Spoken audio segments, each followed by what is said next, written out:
So we're going to kick off our section on neurotechnologies by inviting two distinguished guests to the stage. The first is Rafa Yuste, and the second is Chang.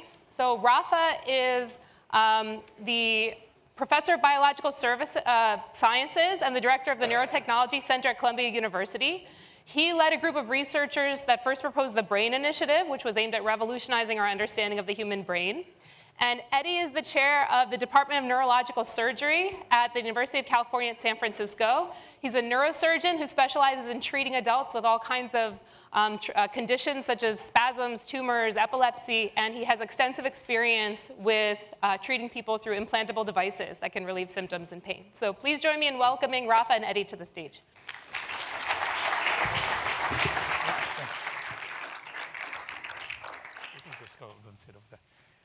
Thank you for the introduction. You failed to mention that we're both nerds, and you can tell if you're observant because we're wearing the same jackets. So we do have, I know I have another jacket, but yes. So true. Anyway, so we're going to talk about linking with the theme of AI. One of the applications of AI is brain decoding, or decoding of language and emotions, to be more specific. And it's really fascinating and curious as a nerd that deep neural networks were developed, inspired by the neuroscience that was done in the 1960s, actually in the laboratory where I train. So the multi-layer perceptron is essentially how the visual system operates. So it's very interesting that many years later, 60 years later, then deep neural networks using those models are used by neuroscientists. They come to the rescue to try to help us interpret brain signals.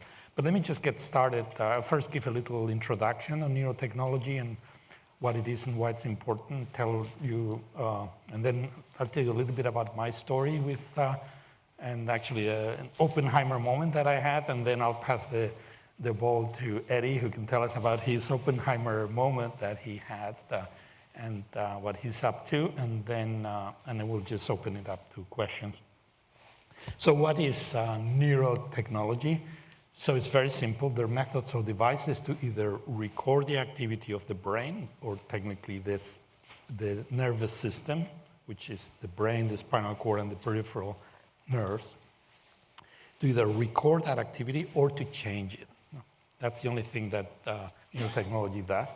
And these devices could be traditionally electrical, like EEG-based, as you're going to hear from Eddie, or they could be optical, more recently, or magnetic, or acoustical, or based on nanotechnology. They could be implantable inside the brain, or wearables on the outside. But at the end of the day, that's all they do. They either record or change brain activity. So why is neurotechnology important? Well, because the brain is not just another organ of the body, but it happens to be the organ that generates all our mental and cognitive activity. Our thoughts, our memories, our imagination, our behavior, our consciousness, our emotions, even our subconscious, what we don't know that we have, it's all generated by the joint complex activity of these neural networks that we have in our head. No? So if you have technology that lets you record brain activity and change it, well, by definition, you can record mental activity and change it. No? And this has fundamental implications and even existential implications for humanity. The first direct application, of course, is science. People that are curious, like we are, how the brain works. Well, with this technology, we can just go to town, go into the brain, manipulate it in animals, and figure out the fundamental basis of brain activity, including algorithms such as the one that Ingrid was describing earlier, similar to those. Then, of course, there is a fundamental reason to do this based on humanism. You know, because the brain generates the human mind, the central question in humanism is, what is a human being? This is the question that humanity has been struggling with forever. Some of the books that have been recommended deal with this question, essentially the essence of humanity. You know? With neurotechnology, neuroscience will enable to provide a scientific answer to that question, which is the heart of the humanities. So very likely, this is going to have a fundamental impact in the humanities and in the idea, in our culture, in the concepts that we have of ourselves. So this is why I think this is existential technology. And then, of course, there's the medical aspect. Who doesn't have a family member or a friend that suffers from neurological or mental disease? And you know very painfully that these brain diseases have essentially no cure, with a few exceptions. Just the dark corner of medicine, in spite of the heroic efforts of neurosurgeons and neurologists. And neurotechnology can actually enable us to reinvent psychiatry and neurology and provide new understanding, the pathophysiology of the disease, and new hope for therapies. And then comes, of course, the economic side. These technologies will enable superseding, as we were discussing earlier, our current interactions with the net. Instead of through a cell phone in our pocket, some sort of headgear or glasses, as you were seeing earlier in Jan LeCun's talk. And this has the potential also, or it will, I think it's unavoidable, of augment our cognition, our sensory perception, and our cognitive abilities. So we're dealing with the beginning of a reinvention of the human species as some sort of hybrid, where part of our brain processing, part of our cognition and our sensory perception will happen assisted by neurotechnology with external devices. So this is really a fundamental breakpoint in our history, and this is something of the deepest importance. So this is why neurotechnology is important. Why is it important now? Well, this has to do with the US Brain Initiative, thanks to President Obama, that essentially opened the floodgates of funding for neurotech in 2013. The US Brain Initiative is now funding 550 labs around the country and the world. Estimated the budget for this fiscal year is $800 million, supported without any problem by Congress, enthusiastically, both Republican and Democrats ever since. And the US Brain Initiative has inspired similar initiatives in other countries, in China, Japan, South Korea, Europe, Australia, Canada, and Israel. They all have their own brain initiatives because they realize that neurotechnology is one of the future frontiers of humanity, of knowledge, of medicine, of technology, economy, and also for national security issues as well. So let me tell you a little bit about my personal story with neurotechnology and this Oppenheimer moment that I was mentioning earlier. 2 years ago, I was here and discussing experiments with home-built neurotechnology using femtosecond lasers and holographic devices. The details don't matter. The bottom line, we could go into the head of a mouse that's performing a visual task and decode what the mouse is seeing and manipulate what the mouse is seeing, to the point that about 10 years ago, we made the mouse believe that he was seeing something that he wasn't seeing. We essentially inserted, using holographic optogenetics, fake images, hallucinations, as you were hearing, into the brain of the mouse, and the mouse behaved like a puppet, as if we wanted, the way we wanted. We essentially took control of the head of the mouse and of the behavior of the mouse and perception of the mouse. And from the point of view of science, it's fantastic. And medicine, I mean, I was trained as an MD, and this is, oh my God, we can finally get to the issue, what is a hallucination in schizophrenic. But that night, I did not sleep, because this is sort of my Oppenheimer moment, because with our own hands, we created technology, and immediately you realize that we can do in a mouse today, you can do in a human tomorrow. So what can you do in a human? So for that, I'm going to pass the ball to Eddie, who I would say, it's fair to say, is the world's expert, one of the world's experts using neurotechnology in human, in patients. And he can tell us about what they can do and how. I don't know if you remember, Eddie, but you also called me in the middle of the night, February last year, because you could not sleep because of something that you guys had done. Yeah, thanks, Rafa. It's great to be here with you. I've been such a huge admirer of your work over the years with the fundamental neuroscience, and it's been able to collaborate with you in the recent years about where we're going. The trajectory is extraordinary, I would say, for neurotechnologies, and Rafa's really been at the forefront of helping us think through what are the implications. And so he asked me to just talk a little bit about some of the projects we've done in this space. There's a huge field of neurotechnology. My work has really focused on trying to understand how speech is processed by the part of the brain called Wernicke's. It's about 2 centimeters above your left ear. And the words that you're hearing from my mouth are decomposed into elements like consonants and vowels and represented by electrical activity. And so what we've been doing for the last 15 years is trying to understand how that electrical code gives rise to that internal representation of words, and we're working towards meaning. I'm not going to talk about that science, but I'm going to talk a little bit about the translation, the engineering translation of that knowledge to build essentially prosthetic devices for people who've been paralyzed. So really just taking that knowledge and trying to translate it. And when we first had that neural code for the different consonants vowed, this article came out describing some of our work about 11 years ago, hypothesizing that it might be possible to make a speech synthesizer directly from the brain. And the use case was for someone like Stephen Hawking, who had a severe but slowly progressive form of ALS that left him paralyzed, but with extraordinarily slow communication rate, only enabled by the twitches of his cheek.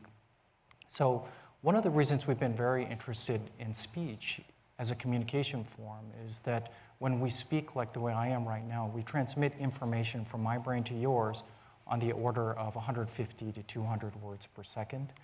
Speech is in a different category in and of itself as information communication signal compared to the other ways that we communicate. So we really wanted to restore that to patients. This video here is from one of our most recent papers where we've used an advanced technology called neuropixels. It's basically a probe that's the size of an eyelash, but on that eyelash is 1,000 microelectrode sensors that can record from hundreds of neurons simultaneously. And we were one of the first groups to be able to really adapt this for use in humans. So what you're seeing here is speech sentences at the very top in the color. Below that, you're looking at 700 single neurons from the human brain in the temporal lobe that's processing words. And the bottom is sort of like the running average of that. And what eyes they were. A tiny handful never did make the concert. Have you got enough blankets? So that's the kind of data that is now coming out of the systems that we've created. A conservative estimate is that the data that produced in the next 2 years is going to be more than we've ever had in human history in terms of human neuroscience data. What's been really exciting to see is how all of this is intersecting and converging with the field of artificial intelligence. Anne and Bill were featured in NVIDIA's developer conference just a couple of months ago. And in fact, Jensen really talked about the power of generative AI in the context of how we can model proteins, speech, language, of course, but even brainwaves in the future. So really just thinking clearly about what the potential is and how the models are going to powerfully add to what's possible in the future.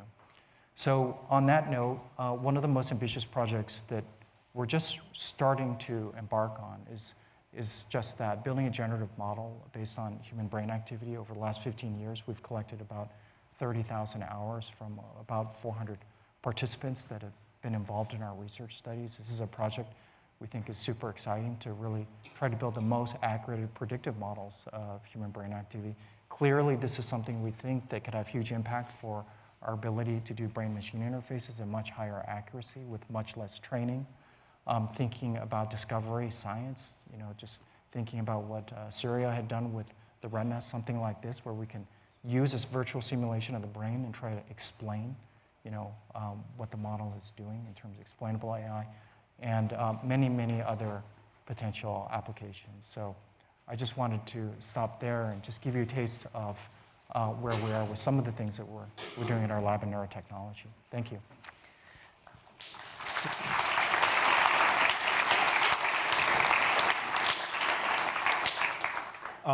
So with this, just a quick question on this generative model of the brain.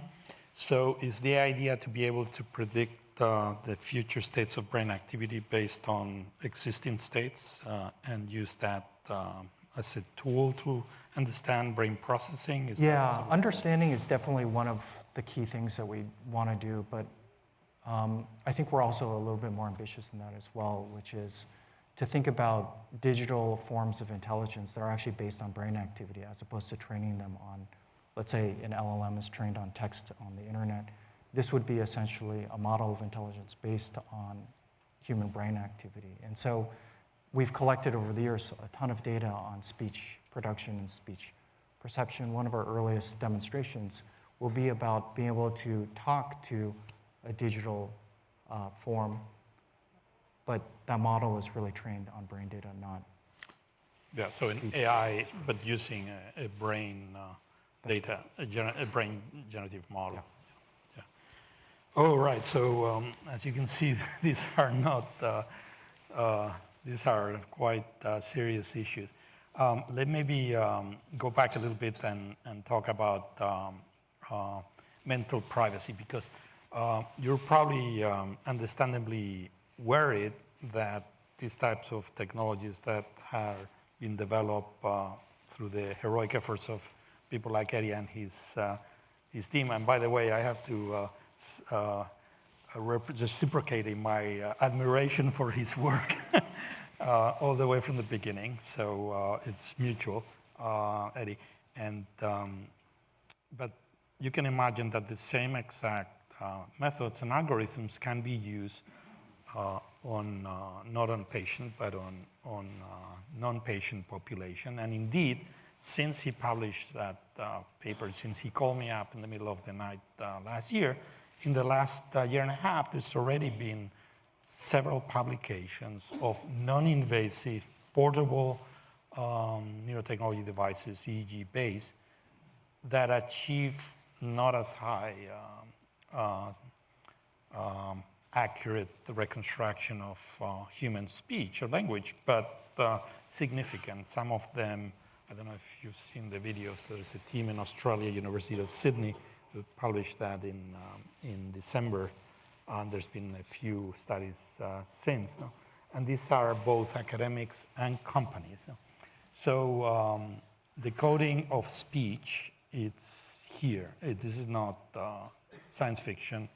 It's happening through the introduction of generative AI models.